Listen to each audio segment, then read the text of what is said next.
Broadcasting Region 1. Region 1. This is BBS. Bicol Broadcasting Systems Incorporated. DWLV 91.9 MHz. Your news and music stations. BBS. Basta Bareta. Sigurado.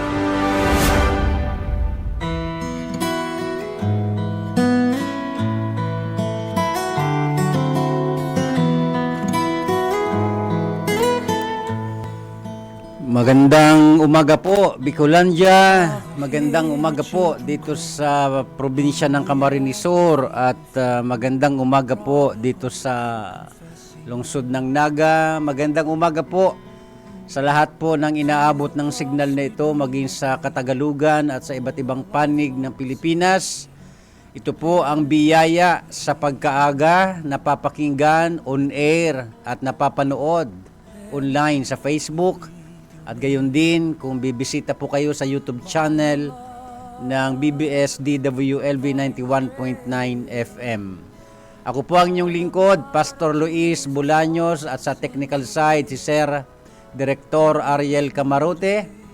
Sa loob po ng ilang mga minuto, pasimulan po natin ang ating araw, ang ating umaga sa pamamagitan po ng pagbabasa, pag-aaral, at pakikinig po ng mga aral ng Panginoon upang ito ay maging gabay ng ating mga pagpili at magiging gabay ng ating buhay.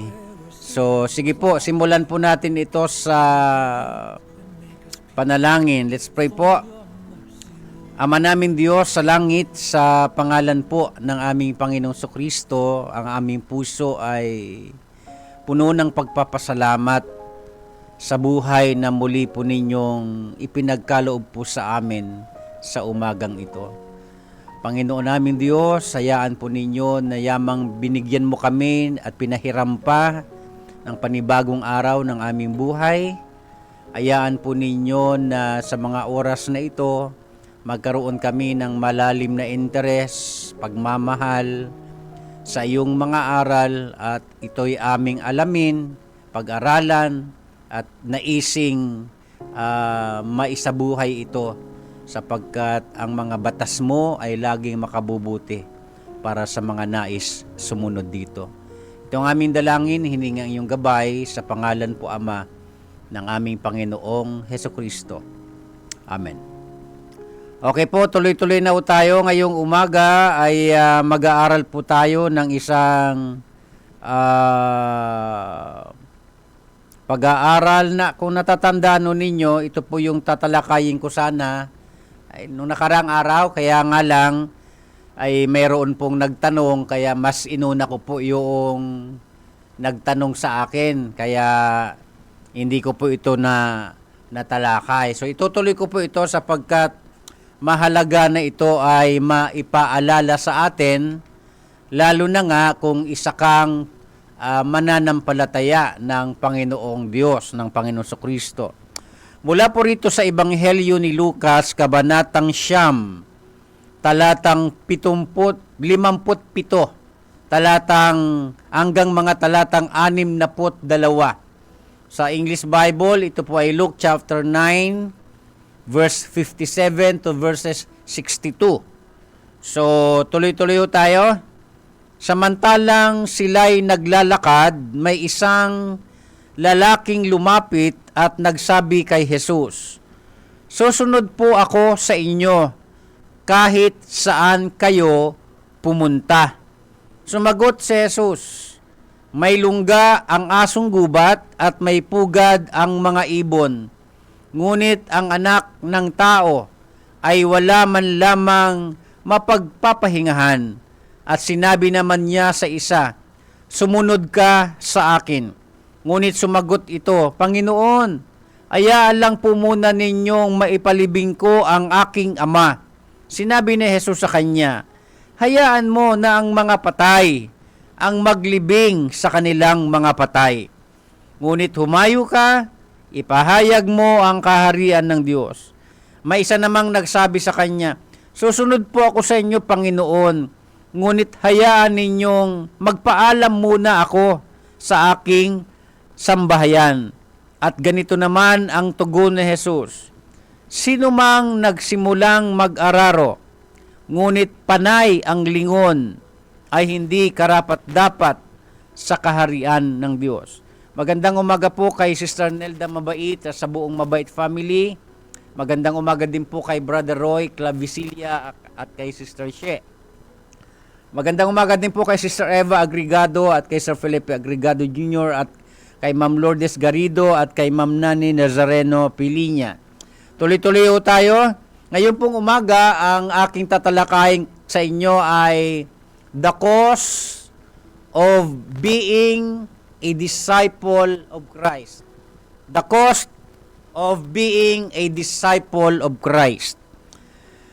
Mahalaga na ito ay maipaalala sa atin, mga minamahal kong mga tagapakinig, lalo na ikaw na nagsasabi, tayo na nagsasabi na tayo ay mga Kristiyano. Ang layunin po ng pagiging Kristiyano ay humantong tayo doon sa punto ng ating buhay na tayo ay hindi lamang mga believer of Christ, kundi disciple of Christ. Magkaiba po kasi ang nananampalataya ka lang sa Kanya. Iba naman yung word na may bigat na dating yan eh. Yung word na disciple. Iba yan. Iba ang pakahulugan ng salitang disipulo. Pag sinabi nating disciple, ang ibig sabihin niyan, halos makopya mo na, ano? Halos kopyahin mo na lahat kung sino ang sinusundan mo. Para bagang ganito, sa panahon baga natin, napapansin nyo, lalo na sa mga kabataan, kung sino ang kanyang sinusundan, halos yung kanyang pagsasalita, yung galaw, yung pananamit, yung kung nagpakulay ng buhok, magpapakulay din ng buhok, kung nagpatato yung kanyang sinusundan na hinahangaan, magpapatato din. Maging yung lifestyle, yung mga kinakain, yung mga lugar na pinupuntahan at marami pa. Yun din ang gagawin nung taong sumusunod doon sa isang particular na tao. Yan po ang ibig sabihin ng disciple. Kaya tayo po na nagsasabing mga Kristiyano, muli ko pong ipapaalala sa inyo na ang ibig sabihin ng Christian ay follower of Christ, tagasunod ng Panginoong Hesukristo. Kaya dahil tayo ay sumusunod o tagasunod ng Panginoong Hesukristo, mahalaga na dumating tayo doon sa punto ng ating buhay na dapat lubusan nating maintindihan kung ano ang ibig sabihin ng cost of being a disciple of Christ. Kasi ang akala ng iba, sapat na, basta maniwala ka lang, mga ganoon. Magandang umaga po kay Ma'am Claire Dacuya Ricafort. Yun ang pag-aakala ng marami. Lalo na po, ngayon sa ating panahon, nabubuhay tayo sa isang panahon na mas pinapahalagahan ng tao yung salitang comfort, yung convenience. Yun ang mayroong tinatawag na highest value sa ating panahon ngayon. Mas gusto ng tao yung bang nasa comfort zone, yung bang laging maayos ang takbo ng buhay, yung bang masarap ang kinakain, mapera, conveniente sa madaling salita. Ang problema, sa pagiging tagasunod ng Panginoong Sokristo, aalis tayo doon sa ating comfort zone. Aalis tayo doon sa convenient life. Yan ang dapat na maipaalala sa ating ngayong umaga. Kaya, alam nyo mga minamahal ko mga tagapakinig, huwag ko tayong naniniwala sa mga ngaral na nagsasabi, nagtuturo, na pagka ikaw day tagasunod na ng Panginoong Sokristo, dapat masagana ang buhay mo, dapat mayaman ka. O kaya nga ngayon, nagsisipaglabasan po ang tinatawag na prosperity gospel. Yan yung mga ngaral na wala nang ibang tinuro, paano magkapera.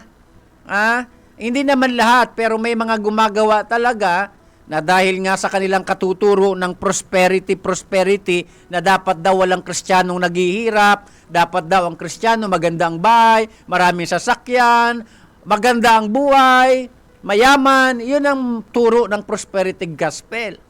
Kaya nga sukat na kwartahan nila ang kanilang mga miyembro dahil sa kagustuhan na magkapera. Hindi naman lahat, uulitin ko, hindi naman lahat. Sinasabi ko ito, bahagi ito ng mensahe ngayong umaga. And besides, nadadamay pa nga yung mga nagtuturo talaga ng pure ng salita ng Diyos, sumusunod talaga sa Panginoong Kristo kahit may kahirapan. Yan ang mga totoong alagad. Ngayon, dito po sa pinag-aaralan natin, may ibabahagi ako sa inyo at least 3 na dapat magpaalala sa atin. Ano po? Na ang pinag-aaralan kasi natin, the cost of being a disciple of Christ. No? Pag sinabi natin cost, yan yung mga sakripisyo, yan yung mga hirap, ano po, mga hamon, dahil sumusunod ka sa Panginoong Kristo. May dalawang uri kasi ng hirap sa buhay eh. Yung nahihirapan ka kasi sumusunod ka sa kalooban ng Diyos bilang disipulo ng Panginoon. Yun namang pangalawang hirap, yung mga hirap na pinagdadaanan mo ay bunga ng kasalanan, bunga ng pagsuway, bunga ng mga makasalanang mga desisyon. Yan ang pagkakaiba ng dalawa. Ngayon, dito po sa Lucas, Kabanatang 9, talatang 57 hanggang 62, una nating mapapansin yung word na self-denial. So, napakahirap pong makasunod talaga sa Panginoon hanggat wala tayong gagawing pagtanggi talaga sa mga makasarili nating mga hangarin.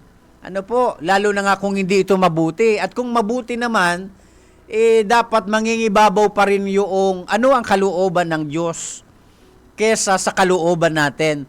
Mayroong self-denial talaga. Hindi talaga madali ang sumunod sa Panginoon hanggat hindi natin matututunang magkaroon ng self-denial, denying of self.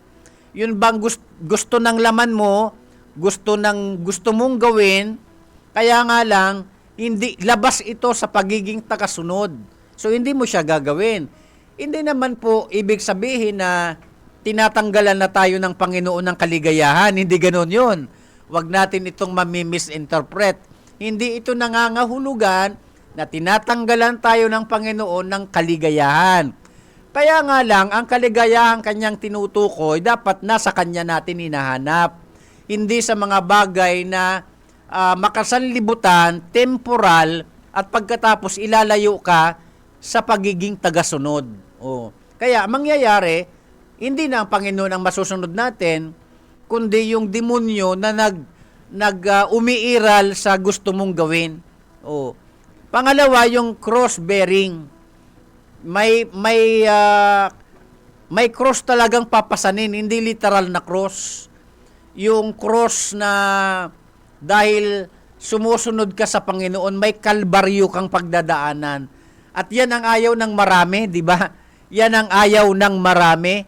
Kaya nga sabi ng Panginoon, ang sinumang nagsimulang mag-araro at lingon ng lingon, hindi karapat-dapat na maging alagad ko. Ang ibig niya sabihin, mayroong mangyayaring obedience talaga. Total obedience. Hindi yan madali. Mga minamahal ko mga kapatid, mga kaibigan, mga tagapakinig, hindi yan madali. Ang pagsunod kasi talaga sa Panginoon, nangangailangan ho ng matatag na desisyon. Ano po? Matatag na desisyon na kahit ano ang pagdaanan mong hirap, ay dadaanan mo, hindi mo siya tatakasan. Hindi ka mag-iiba ng landas, kundi yung landas ng kahirapan pa rin, landas ng sakripisyo, pero nakakasunod ka sa Panginoon, yun pa rin ang pipiliin mo. Ano po, kasi itong cost of being a disciple of Christ, nakapaloob po dito yung tinatawag na loss of personal interest.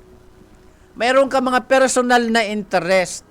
Kaya nga lang, pag hindi na ang interest ng Panginoon ang magagawa mo, hindi mo gagawin ang iyong personal na interest. Ibig sabihin, magkakaroon tayo ng prioritizing Christ over personal ambitions. Lahat naman tayo mga tao may kanya-kanyang ambisyon, di ba? Kaya nga lang, dahil alagad nga tayo ng Panginoong Diyos, alagad tayo ng Panginoon sa Kristo, yung kanyang mga interest ang ipa-prioritize natin. Hindi naman ibig sabihin na yung mga pangarap natin, mga ambisyon natin, mga interest natin, ay hindi na talaga natin gagawin. As long as ito'y tama, okay lang. Pero pag ito'y hindi na tama, hindi na ito umaayon sa pagiging alagad, so ibig sabihin, huwag ang personal nating interest, kundi ang interest ng Panginoon. Ano pa ang nakapaloob sa cause of being a disciple of Christ? Persecution. Nakapaloob yan. Persecution and suffering. Yan ang ayaw ng marami, yung may suffering. Gusto natin, kahit na nga sumusunod na sa Panginoon, gusto natin walang persecution, walang mga tiisin. Pero naalala ko ini-impress sa akin ngayon ng Panginoon, kung may Biblia kayong katabi, basahin po ninyo ang Unang Pedro, Kabanatang 4, Talatang 1. Ganito ang sinasabi diyan. Yamang si Kristo nagtiis ng hirap sa buhay na ito, kayo man ay dapat maging handang magtiis. Si San Pedro po ay sumulat at kanyang ipinapaliwanag na ang pagsunod sa Panginoon may hirap na pagdadaanan. Kaya kung inaakala mo na ang pagsunod sa Panginoon ay puro sarap, abay, nagkakamali ka. Nagkakamali tayo, mga minamahal kong mga tagapakinig. Magandang umaga po kay Sir Luis R. Sanosi Jr. Nagkakamali tayo pagka ganyan ang ating akala. That's why, ibabalik ko po doon sa sinasabi kong ito ang turo ng mga prosperity gospel. Wala na daw suffering. Dahil anak ka ng Diyos, Kristiyano ka, dapat mayaman ka. Hindi totoo yan. Isipin niya, common sense, logic. Kung ganoon nga ang gusto ng Diyos sa atin, bakit ang Panginoong Kristo ay nagbigay ng napakaliwanag na larawan at halimbawa noong siya'y ipanganak, mas pinili niyang maipanganak sa sabsaban? Pwede naman ba ganyang piliin na ipanganak sa isang royal family, isang mayaman, maharlikang angkan at pamilya? Hindi ba? Pero sino ang pinili niya? Pinili niya ang isang napaka-ordinaryong buhay na ang magulang niya, si Joseph, saka si Mary. Di ba? Sino ba si Joseph? Karpentero. Lumaki nga rin siyang karpentero, di ba? Ang Panginoon Kristo. Pinili niya ang isang napakasimpleng buhay. Kaya paano nating sasabihin na ibig ba nating sabihin, gusto pa nating higitan ang Panginoon? Nagkakamali tayo dyan. Nakapaloob sa cause of being a disciple of Christ ang persecution and suffering. Kaya wag na tayo magtaka kung may mga taong inuusig tayo, minumura tayo, pinagsasalitaan tayo ng masasama, kinukutya tayo, kung ano-ano pa, na sa ibang bansa nga, kinukulong pa. Ang pag nalaman na alagad ka ng Panginoon, kinukulong, sinasaktan, at ang pinakamasaklap, pinapatay pa nga. Nakapaloob yan dyan. Kaya nga, marami ang ayaw at hindi makasunod sa Panginoon sa takot na mausig, sa takot na makaranas ng mga kalbaryo sa pagiging tagasunod. Ano pa? Sacrificing worldly gain. Ang cause of being a disciple of Christ, tinuturo nito sa atin ang valuing eternal life over temporal success. Yan ang tinuturo ng pagiging disciple. Yun bang mas pahalaga natin yung mga makalangit at eternal na buhay kaysa mga temporal na tagumpay dito sa mundo? Hindi naman masama na tayo ay umaman. Hindi naman masama na magkaroon ka ng magagandang kagamitan, investment. Hindi yan masama. Kaya lang, pagka yan, nandyan na mismo ang iyong value Iyon na ang pinaprioritize mo sa buhay. At ang kapalit, hindi ka nagiging tunay na tagasunod ng Panginoon, hindi na yan tama. Kasi bilang mga Kristiyano, mayroon tayong tinatarget na goal. Ano ang goal natin? Ano ang ini-aim natin sa buhay? Yung tayo ay lubusang makasunod sa Panginoon. Hindi yan madali. Kaya nga, ito ay nangangailangan po ng matatag na desisyon na kapag nagpasya ka na sumunod sa Panginoon, dapat tuloy-tuloy yun. Ang makaka-relate lang sa akin, yung mga tumanggap talaga sa Panginoon. Halimbawa, isa ka talagang totoong tumanggap sa Panginoon. Tinanggap mo siya bilang Panginoon at tagapagligtas, dapat nating maintindihan na tayo ay pumasok sa isang buhay na may kabanalan na. Pumasok na tayo sa isang buhay na makadiyos. Pumasok tayo sa isang buhay na handang maglingkod sa Panginoon tuloy-tuloy. Magandang umaga po kay Pastor Marvin Natividad, Arise Shine Marvin Natividad. So mahalaga na may paalala ito sa atin. Ngayon, may kalugihan ba kapag ikaw ay naging alagad ng Panginoon? Lugi ka ba? Ang sagot ko sa inyo, hindi. Ano ba ang mga reward pagka talagang totoo tayong naging tagasunod ng Panginoon? Una, eternal life. Imagine, buhay na walang hanggan. Buhay pa tayo, naghihintay na lang tayong mamatay, at pagkatapos na tayo'y mamatay, makakamtan natin yung eternal reward, which is eternal life. Yan naman talagang pinaka-reward ng pagsunod sa Panginoon. Ngayon, kung ipagpapalit mo ang mga temporal success, ibala ka. Ganun lang naman yun eh. It's up to you. It's up to us. Kung ipagpapalit natin ang temporal success dito sa daigdig kumpara sa eternal life. Yan po nasisilaw ang tao eh.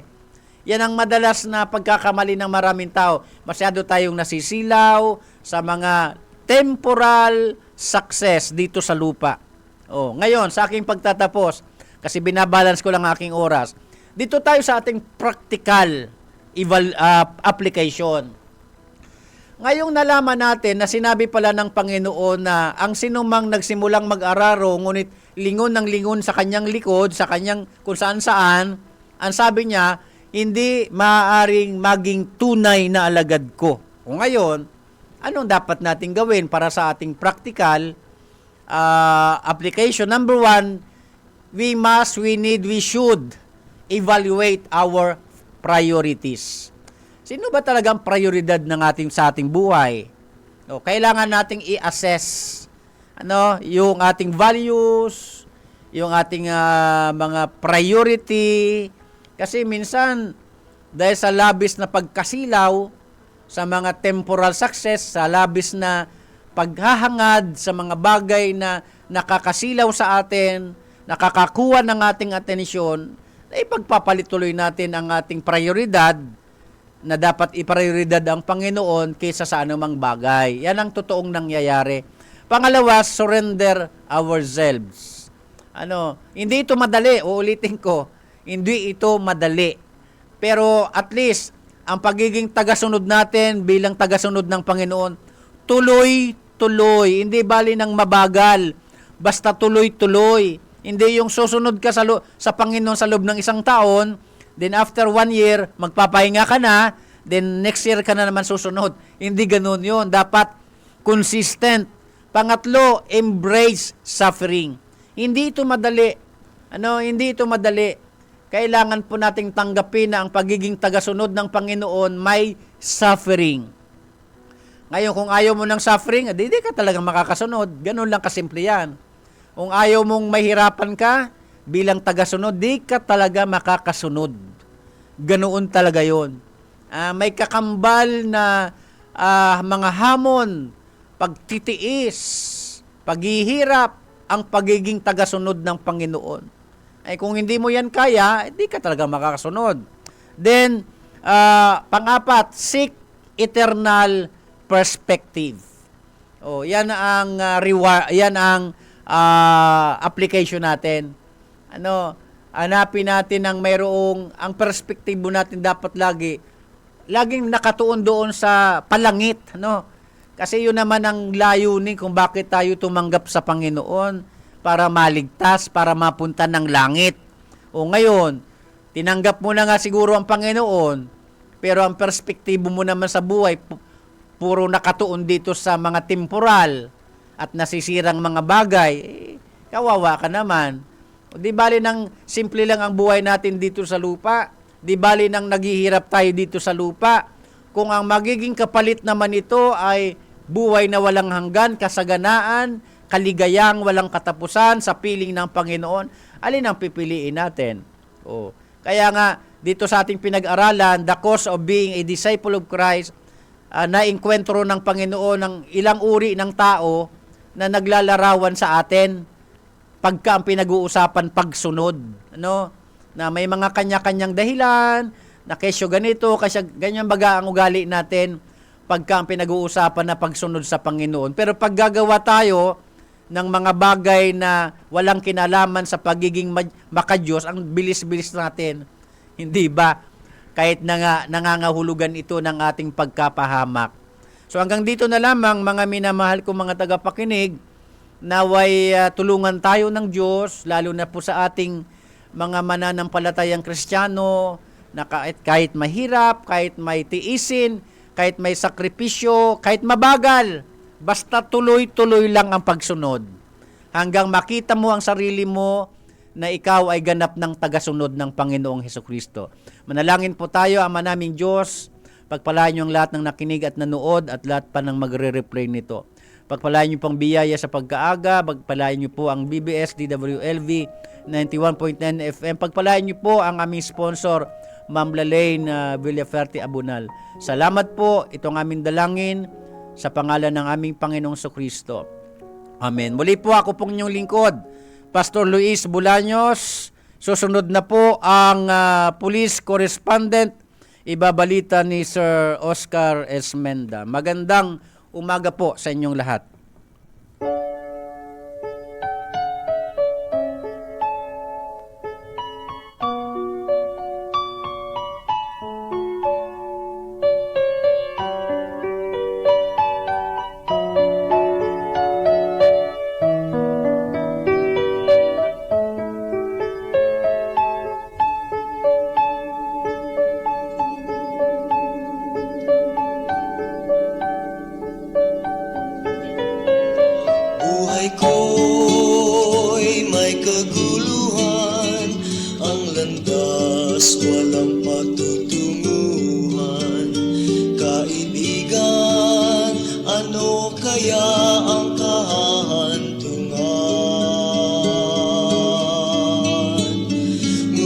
Salamat ako'y natagpuan, binigyan niya ng kapayapaan.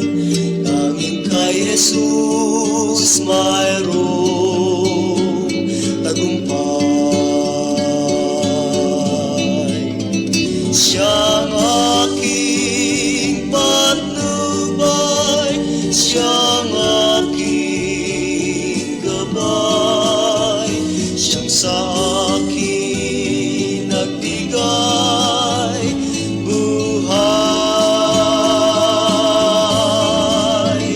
Si Jesus ang katotohanan, si Jesus ang daan, siya ang tanging Panginoon magpakailanman.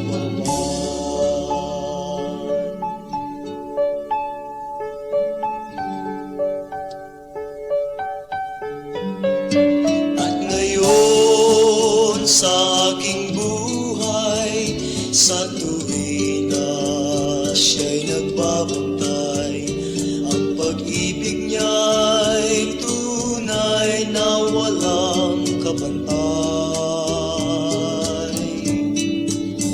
Hinding-hindi na ako mangangamba, si Jesus is laging kasama. Siya ay akin at ako'y sa Kanya. Siyang aking patnubay, siyang aking gabay, siyang sa akin nagbigay buhay. Si Jesus ang katotohanan, si Jesus ang